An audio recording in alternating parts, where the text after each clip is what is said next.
Flash News, selamat datang di podcast Fish Flash News yang kedua. Bagi pendengar setia Fish Flash News dimanapun kalian berada di tengah pandemi ini, semoga kalian selalu dalam keadaan sehat dan jangan lupa menjaga protokol kesehatan demi keselamatan kita bersama. Jangan lupa menjaga protokol kesehatan dengan melakukan 5M, yaitu dengan memakai masker, mencuci tangan, menjaga jarak, mengurangi mobilitas, dan juga menjauhi kerumunan. Nah, kali ini kita bakalan bicara seputar udang. Nah, udang ini kan merupakan salah satu bahan makanan yang mengandung protein hewani yang tinggi mineral, vitamin A, vitamin B1, dan juga vitamin D. Nah, udang ini dibandingkan dengan udang-udang lainnya, nah dia itu memiliki keunggulan. Nah, salah satunya yaitu memiliki kandungan asam lemak tak jenuh yang kandungannya itu lebih tinggi dibandingkan dengan udang-udang yang lain. Nah, kemudian di beberapa negara seperti di negara Jepang, negara Eropa, dan juga negara Amerika, contohnya salah satunya itu udang galah. Nah, di beberapa negara tersebut, itu tuh udang galah itu banyak disukai banyak masyarakat di sana, sehingga peluang untuk Indonesia dalam membudidayakan udang galah ini sangatlah besar. Nah, Sobat Fish Flash News, kali ini kita bakalan bicara seputar udang galah. Nah, penasaran kan? Nah, di sini kita sudah ada narasumber kita dari instalasi budidaya air payau Probolinggo. Nah, nanti kita bakalan nanya-nanya nih tentang pembenihan udang galah. Nah, di sini sudah ada Bu Hilal dari instalasi budidaya air payau Probolinggo. Assalamualaikum Ibu. Waalaikumsalam. Ya, bagaimana Bu kabarnya hari ini? Ya, alhamdulillah baik. Alhamdulillah walafiat. Alhamdulillah, semoga selalu sehat selalu ya Bu. Ya, amin kalian semua ya. Ya, amin. Nah, ngomong-ngomong seputar pembenihan udang galah di IBAP Probolinggo ini Bu. Nah, kenapa sih kok IBAP Probolinggo itu memilih udang galah sebagai komoditas pembenihan? Mungkin ada alasan tertentu atau beberapa keunggulan dari usaha pembenihan udang galah ini, Bu? Oh iya, mengenai udang galah itu memang kita sebagai salah satu instalasi dari Dinas Provinsi Kelautan dan Perikanan Jawa Timur yang dibawahi oleh UPT BAPL Bangil, memang kita tugasnya untuk memproduksi benih budidaya dan pembenihan itu sudah ada aturannya dan undang-undangnya bahwa kita tugas pokoknya yaitu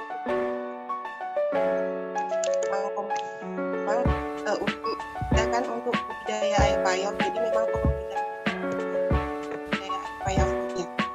Jadi bukan di air tawar dan bukan di air laut. Seperti itu. Nah, apa itu terus untuk melakukan soal pembenihan udang galah nih Bu? Nah, langkah pertama tuh apa sih yang harus dipersiapkan sebelum melakukan usaha pembenihan udang galah ini Bu? Jadi langkah-langkah untuk melakukan kegiatan pembenihan ya. Jadi kalau untuk mempersiapkan sebenarnya kita sudah ada SOP-nya ya mengenai kegiatan pembenihan itu. Jadi sudah tertata dengan baik. Nah, jadi kita hanya tinggal melaksanakan saja.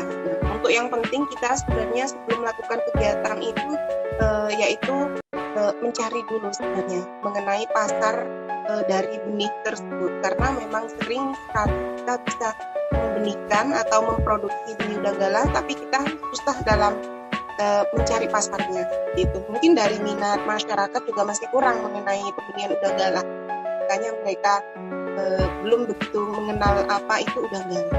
Tahu mereka itu hanya udang faname, udang putih gitu yang bagian air laut. Sedangkan untuk air tawar aja mereka memang tahu ikan air tawar, cuman dalam mereka seperti itu.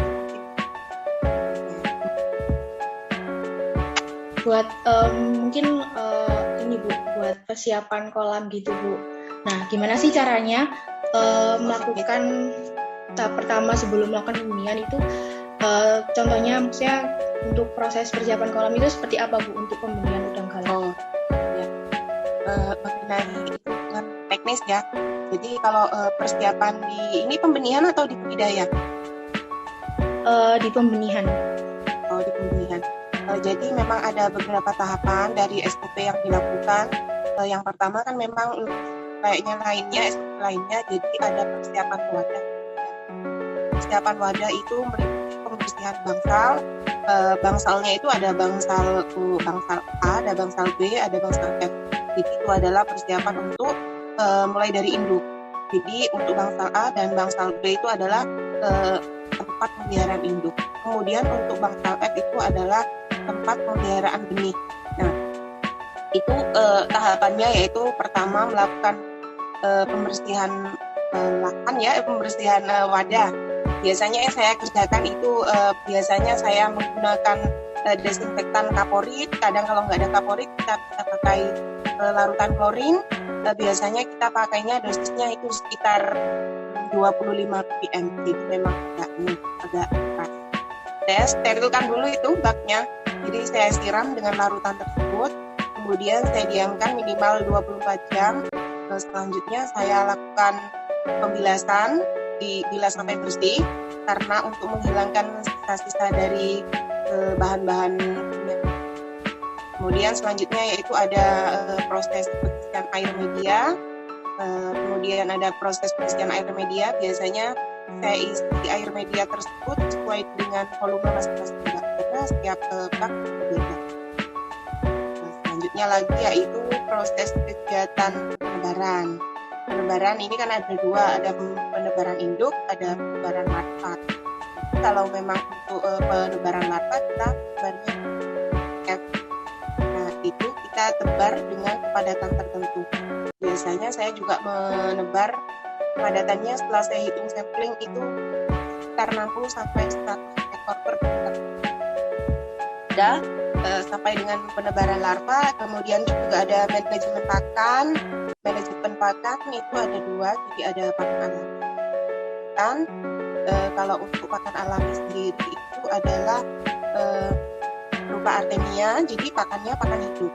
Kita pupuk sendiri, kemudian kita berikan pada udang itu adalah dalam keadaan hidup.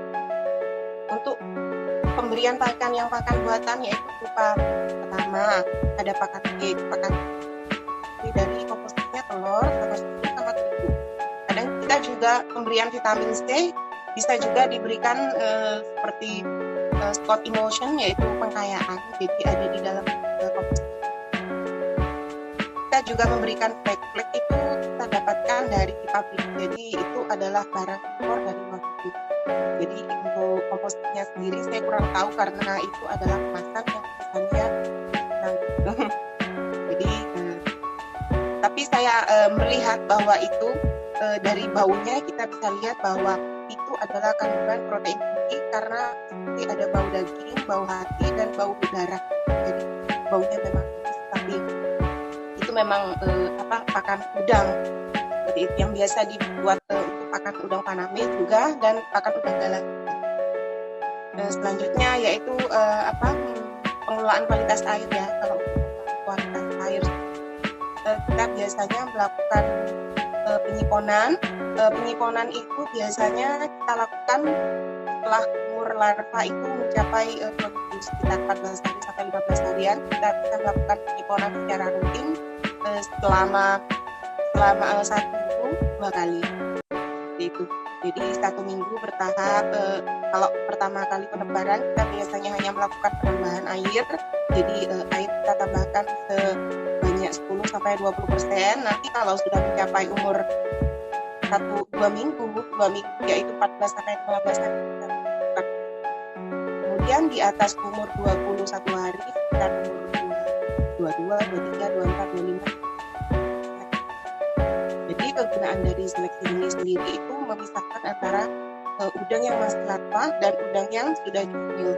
Jadi kita memang harus dipisahkan untuk menghindari kanibalisme seperti itu.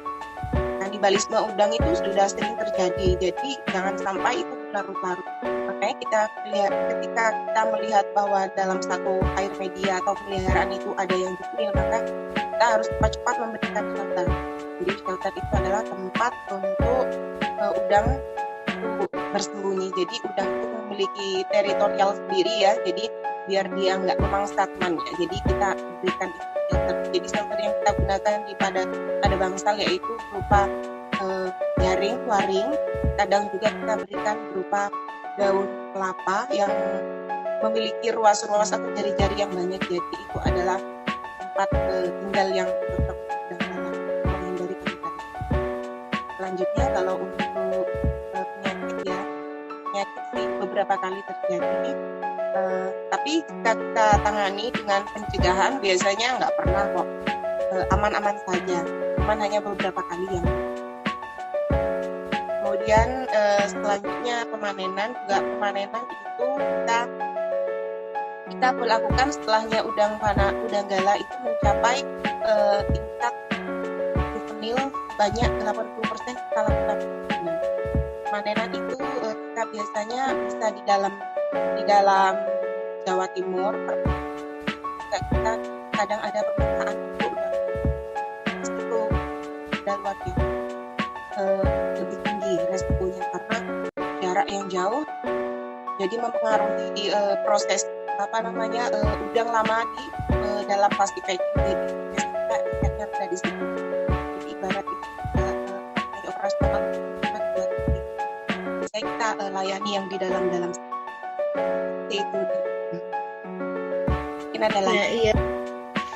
Ini Bu kan tadi itu kan buat yang kultur Artemia kan kita katanya kan produksi sendiri. Nah, kalau boleh tahu nih Bu, buat kultur Artemia itu step-stepnya bagaimana ya?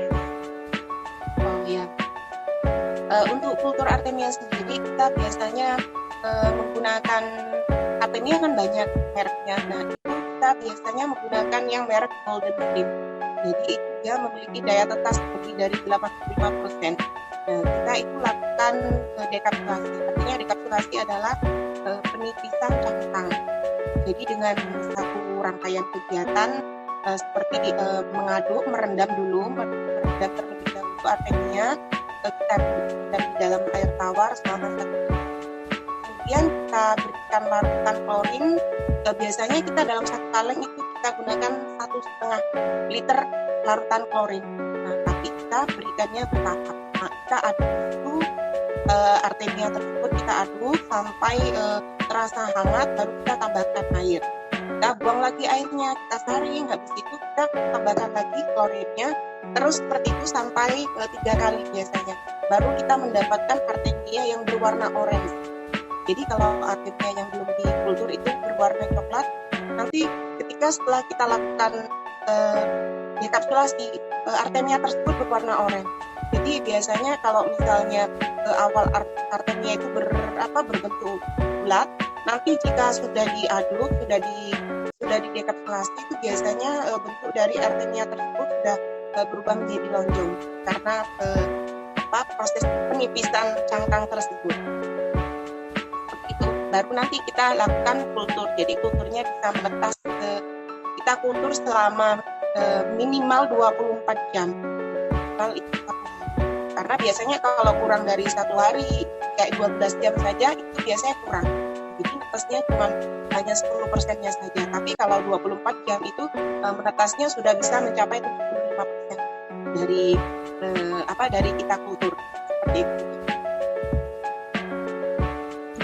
Nah, untuk yang soal Artemia itu kan seperti yang Bu bilang tadi itu kan merupakan pakan alami.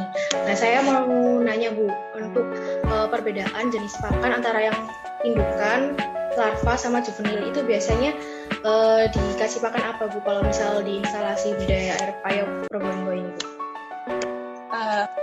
Kalau untuk pemberian pakan kita biasanya untuk induk dulu ya. Untuk induk kita berikan pakan berupa pakan buatan, kemudian juga ada pakan segar. Kalau untuk pakan segar itu biasanya kita berikan berupa kerang-kerangan seperti itu. Kadang juga kita kasih cumi. Jadi memang kandungan dari cumi tersebut bagus ya untuk proses pematangan gonat karena memiliki protein yang tinggi. Kemudian juga kita berikan pakan ketela yang dipotong-potong dadu. Itu kita berikan udang. Itu biasanya kita memberikannya dengan dosis 3-5% dari biomasa. Nah, kita berikannya itu nggak langsung kerang aja atau ketela aja, kita bisa campur mix gitu. Tapi itu sekali-kali biasanya, karena memang harga dari kerang dan cumi-cumi itu sendiri memang mahal. Makanya kita mix dengan pakan ketela. Jadi harapannya kita campur dengan pakan ketela untuk mendapatkan bau amis. Jadi ibarat itu rasa dari ketela itu nanti campur sama kerang itu. Kemudian juga kadang kita berikan pakan pelet juga. Kadang kita berikan pakan pelet yang kita gunakan biasanya pakan untuk udang faname, juga memiliki protein yang itu deh. Kemudian itu untuk induk. Kalau untuk pakan larva juga, pakan larva seperti yang saya jelaskan tadi, untuk pakan larva sendiri, kalau memang masih naupli itu biasanya kita pakai naupli artemia saja.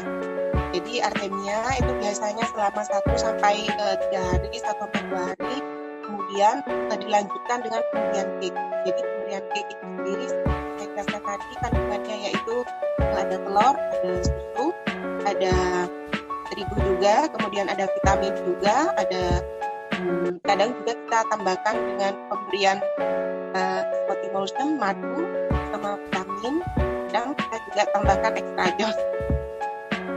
Ya selain itu juga ada pemberian pakan flex, serta kalau udah juvenil kita biasanya campur antara flex sama dedak jagung yang biasa dimakan manusia, itu juga digunakan untuk pemberian pakan pada udang galah. Itu. Ya Bu. Jadi untuk yang komposisi pakan itu kan tadi itu ada extra jus. Nah, kenapa kok diberikan extra jus itu Bu? Maksudnya manfaatnya buat apa? Kok dicampurkan extra jus? Kalau saya baca sendiri ya, di komposisi extra jus itu kan ada kandungan ginseng, vitamin B, vitamin C, dan lain-lain ya, yang menambah energi gitu. Jadi ibarat kita mikir, ini kalau untuk manusia aja manjur, barangkali untuk udang ini bagus gitu. Jadi kita coba-coba aja, kita kasih itu, campurkan dengan pakan, dan udangnya nggak apa-apa. Jadi ya memang, tapi untuk bagus tidaknya kita ya juga kurang tahu, karena memang butuh penelitian sendiri ya seperti itu. Cuman kan kita coba-coba, jika di kondisi yang bagus, tentunya kita digunakan untuk udang galah juga pastinya ya. Cuman kita masih tahu dampak yang berkelanjutannya seperti apa, saya belum tahu. Seperti itu deh. Ya baik Bu, untuk vitaminnya, untuk vitamin yang dicampur itu vitamin apa aja ya Bu biasanya? Yang kita pakai itu biasanya kita pakai vitamin C. Kadang kalau ada kita juga pakai vitamin yang B kompleks, tapi kita jarang pakai itu. Biasanya kita umumnya pakai vitamin C saja. Ya, vitamin C. Baik Bu, mungkin buat teman-teman Fish Flash News nih yang belum tahu tentang udang galah. Nah, kalau buat udang galah itu stadianya mulai apa aja sih Bu? Mulai dari awal sampai dia dewasa itu stadianya apa aja sih Bu? Maksudnya jenis-jenis stadianya gitu. Perkembangan udang galah itu seperti apa? Jadi kalau stadia udang galah sendiri itu biasanya yang pertama itu naupli ya.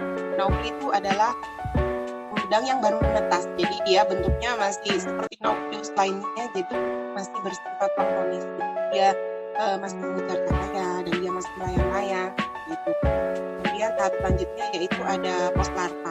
Post larva pun ini ada 12 tahapan. Nah, dalam setiap post larva sendiri tahapan tingkatan itu, jadi dia itu ada ukurannya sendiri. Jadi itu ukurannya berapa mili, kemudian post larva 2 begitu, terus ada sampai 12. Jadi memang kalau dilihat secara kasat mata sangat susah dilihat, bukan sangat susah, memang nggak kelihatan karena memang perubahannya itu hanya sedikit sekali. Jadi biasanya kalau memang benar-benar ingin tahu ini PL berapa atau post larva berapa, kita bisa melihat dari mikroskop. Jadi kita samakan dengan yang ada di itu. Kemudian selanjutnya untuk tahapan selanjutnya selesai dari post larva ada namanya atau juana. Juana itu istilahnya larva sama benih. Nah, benihnya itu adalah juana. Terus untuk ciri-cirinya sendiri kalau juvenil yaitu udang galah sudah berbentuk udang dewasa. Kemudian dari morfologi, fisiologinya, bentuk tubuhnya itu sama organ-organnya semua sudah lengkap. Jadi dia sama seperti udang dewasa, hanya ukurannya saja yang lebih kecil daripada biasanya.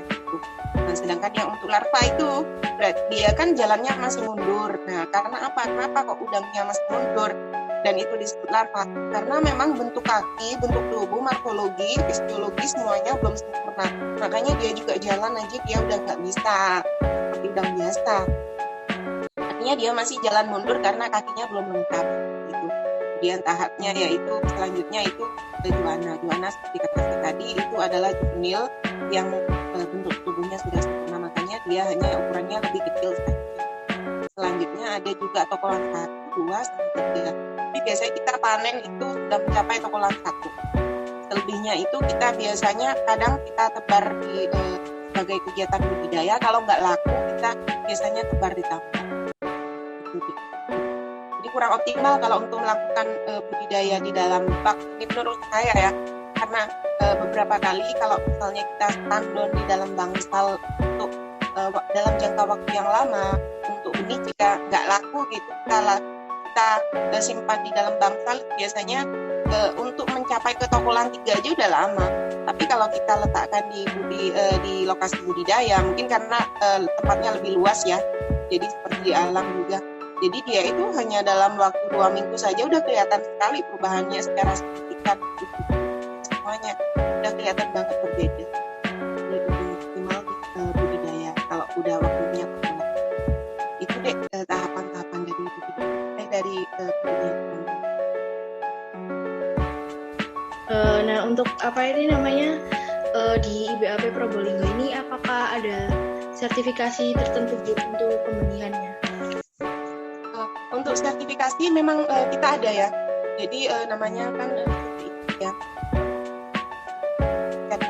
Nah, itu kita terakhir kali kalau nggak salah melakukan itu sudah sekitar 4 tahun yang lalu kita.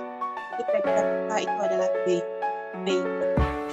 Memang semuanya di sini komoditas harus melalui sertifikat yang bagus itu. Jadi memang dipersiapkan dari awal, mulai dari bukan hanya di udang galah, di sini juga ada udang faname, budidaya udang faname. Nah itu. Berarti di IBAP ini udah bersertifikat CBIB ya Bu ya?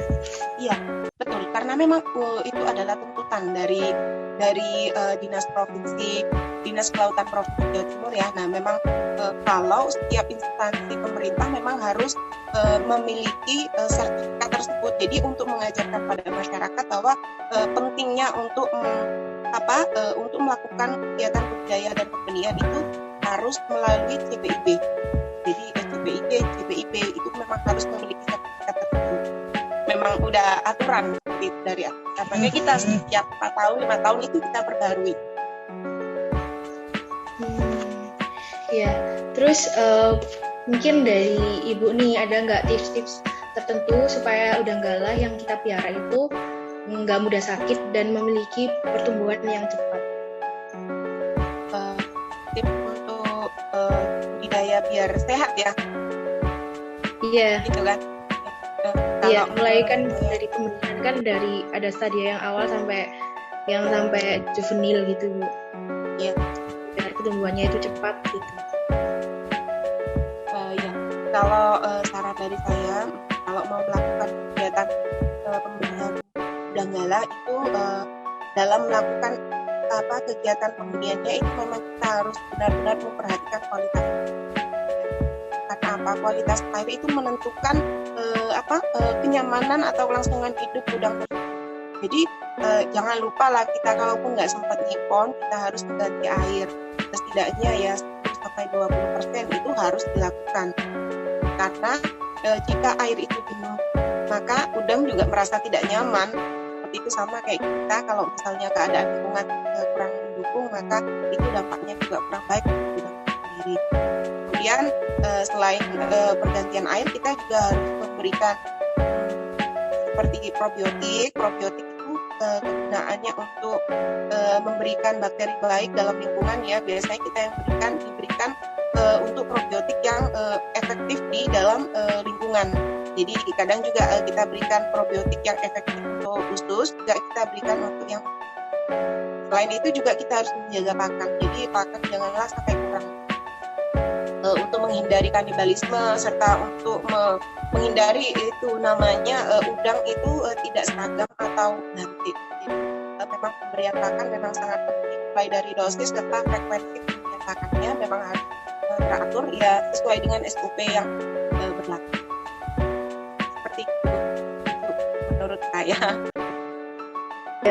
Baik Ibu, untuk frekuensi pemberian pakan pada stadia larva, indukan sama juvenil itu kalau masing-masing stadia tersebut itu perbedaannya apa ya Bu? Misal mungkin yang stadia larva lebih sering kasih pakan berapa kali sehari gitu. Oh iya, dari frekuensi pemberian pakannya ya. Kalau saya biasanya memberikan pemberian pakan dalam satu hari itu sebanyak 5 kali frekuensi. Jadi dalam 5 kali kita mix, artinya apa? Pagi kita pemberian pakan cake, kemudian biasanya jam 11, setengah 11 kita berikan pakan artemia, selanjutnya jam 1 kita berikan pakan, ini untuk pakan yang masih larva ya. Kemudian untuk jam 1 kita pemberian pakan berupa flek, kemudian nanti ke asar itu kita berikan pemberian pakan berupa cake, selanjutnya malam itu kita artemia. Jadi antara pemberian pakan alami buatan itu kita nggak langsung kasih begitu saja. Jadi kita selang-seling, jadi nggak cake terus biar ada perubahan itu.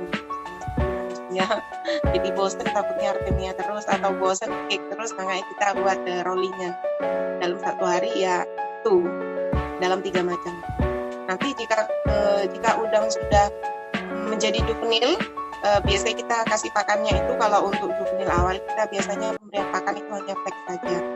Cuman kalau misalnya kita pemberian flek saja, biasanya kita jatuh di biaya operasional yang tinggi karena harga flek sendiri memiliki harga yang tinggi ya. Jadi per kilonya aja dia itu udah ratusan gitu. Makanya nanti kalau udah juvenil agak tuaan kita berikan flek itu yang kita campur dengan dedak itu jagung, kalau di dalam tempat kita namanya buku atau empok gitu. Jadi kita campur dengan dedak jagung tersebut. Nanti jika udah juvenil udah lebih tua lagi, udah gede, jika juvenilnya sudah lebih besar lagi, maka kita gunakan dedak saja. Kita lepas dari lepas dari flek gede. Baik Bu, terakhir nih pertanyaan yang terakhir, kelebihan dan kekurangan dalam melakukan pemberian Danggala apa? Terus mungkin Ibu ada pesan buat adik-adik mahasiswa yang tertarik untuk belajar pemberian Danggala di IBAP Probolinggo itu apa Bu? Oh iya. Jadi kelebihannya kalau untuk melakukan pemberian udang gala, yang pertama harga udang gala ini memang tinggi ya Dek ya. Kalau untuk induknya sendiri memang merupakan komoditas yang masih jarang di Pulau Jawa ini. Mungkin kalau di luar pulau udah banyak ya, karena ketersediaan di alam itu masih banyak. Kalau di Kalimantan, Sulawesi, apalagi bagian timur, Irian Jaya, seperti itu masih banyak stoknya di alam. Tapi kalau untuk di Pulau Jawa sendiri ini setahu saya sudah mulai menipis. Jadi memang perlu digalakkan lagi namanya kegiatan pembenihan. Jadi selain kegiatan pembenihannya yang menurut saya ya mudah, nggak terlalu makan banyak waktu, juga nggak terlalu sulit. Jadi juga bisa menambah kegiatan perekonomian, bisa mengangkat perekonomian masyarakat. Kemudian untuk kekurangannya, menurut saya itu pertama itu yang paling awal itu mulai dari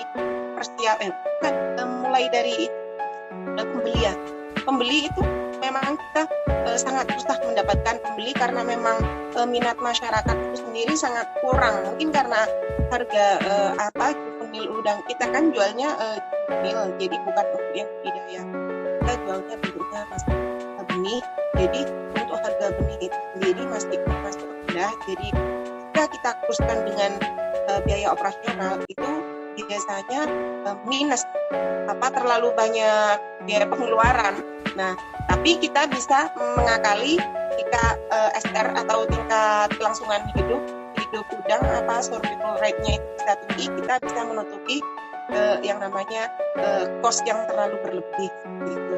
Jadi memang pertama memang pasar yang kurang, jadi mungkin perlu sosialisasi sama masyarakat mengenai mengenai pembenihan udang galah yang bagus gitu. Jadi biar minat masyarakat jadi ingin berbudidaya udang galah gitu deh. Kemudian untuk kekurangannya lagi yang kedua yaitu memang pertama itu kita dari induk. Jadi kita untuk pengadaan induk sendiri kita sangat kurang. Kita biasanya pesan induk dari alam, tapi sampai saat ini kita sangat susah untuk mendapatkan induk tersebut untuk perbanyakan benih. Nah, makanya kita juga kita pernah mendatangkan dari daerah Jawa Barat, Jawa Tengah itu indukan, tapi setelah sampai sini ternyata nggak bisa hidup, dan itu malah jadi biaya yang terbuang. Akhirnya kita jika menghasilkan ini kita berikan pada petani dengan nanti jika petani sudah besar itu kita ambil lagi sebagai indukan, rencananya seperti itu. Jadi kita memberikan sama masyarakat, nanti kita yang beli gitu. Cuman sampai sekarang kadang masyarakat kalau sudah beli udang lupa di sini. Jadi biasanya sama mereka malah dijual, kadang kalau nggak dimakan sendiri ya dijual ke restoran sendiri gitu. Jadi nggak seperti itu. Kemudian untuk kesan untuk adik-adik yang mahasiswa ya terus belajar aja untuk mengenai pembenihan udang galah. Karena karena udang galah kurang, kita didalami lebih dalam, mungkin bisa menghasilkan teknologi yang baru. Sekiranya ekspor itu bisa lebih tinggi daripada sekarang yang biasanya hanya 10-20%. Mungkin jika ada adik-adik bisa melanjutkan seperti penelitian atau mendalami mengenai udang galah, mungkin bisa ditemukan lagi teknologi-teknologi yang memudahkan atau meningkatkan produksi udang galah tersebut. Jadi biar terus belajar. Jadi memang jiwa muda itu masih fresh ilmunya daripada yang sudah kadaluarsa. Itu aja deh menurut saya. Baik Ibu, terima kasih atas informasinya. Berarti kita harus selalu belajar terus ya Bu, biar ada teknologi terbaru, biar pembenihan udang galah ini semakin maju dan banyak diminati sama masyarakat ya Bu. Ya baik Ibu, terima kasih atas waktunya hari ini. Terima kasih sudah mengisi waktunya. Semoga apa yang ini bermanfaat, terutama buat adik-adik mahasiswa yang masih belajar untuk di dunia perikanan dan kelautan. Terima kasih Bu, mohon maaf sebelumnya. Assalamualaikum warahmatullahi wabarakatuh. Waalaikumsalam warahmatullahi wabarakatuh. Ya baik, Sobat FFN, waktunya untuk saat ini sudah selesai. Nah, buat kalian yang masih penasaran untuk podcast FFN yang ke depan, nanti bisa ditonton di YouTube Fish Flash News ya. Jangan lupa like, comment, and subscribe. Terima kasih semuanya.